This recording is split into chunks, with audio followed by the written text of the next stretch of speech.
pumasok dito kasi pinapakailaman mo yung mga gamit ko. Tsaka kakagising ko lang, tapos ikaw agad bubungad sa akin. Kadiri.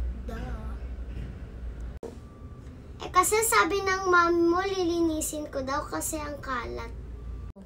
Oh, tsaka, Sakura, huwag ka na magmaang-maangan pa. Alam ko na, ha? Tsaka, linisin mo niya nang makalabas ka na, diba? Para di na kita makita, diba? Total, mamaya naman, magkikita rin naman tayo, diba, sa labas? Ako, hirap talaga pag may gantong lampa-lampa. Anong lampa? Di kaya ako lampa, ikaw kaya yung lampa. Tsaka anong pinagsasabi mong lampa ko? Eh, ikaw nga yung lampa. Tignan mo nga, hawak mo pa yung laruan ko. Tsaka, di ba? Nakita ko na. Nangingilam ka lang ng gamit. Di ka naman talaga naglilinis, ha?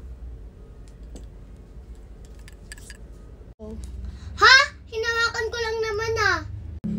Ha? Anong hinawakan? Nilalaro mo? Binubuksan mo nga. Palibasa kasi, porkad ang nakikita lang kayo dito sa pamamahay ko, di ba? Buti sana kung meron kang ganyan. Wala kang ganyan, di ba?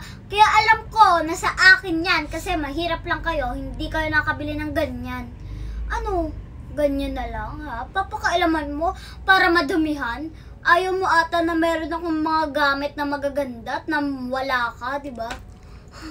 Ang hirap talaga pag may lampa kang pinsan.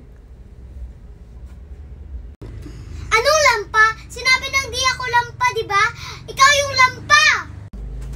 Di ba nga, nakikita na lang kayo dito para ako yung magsabi ng mga totoo. Kasi ako yung nakatira dito eh. Bahay ko to eh. Ba't ba kayo nangingialam sa mga sinasabi ko? Hirap talaga pag may lampa kang pinsan.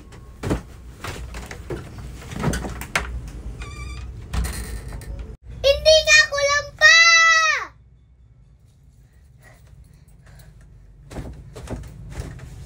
Palibasa kasi, poor kami, pero ano ba kasi sinasabi nun?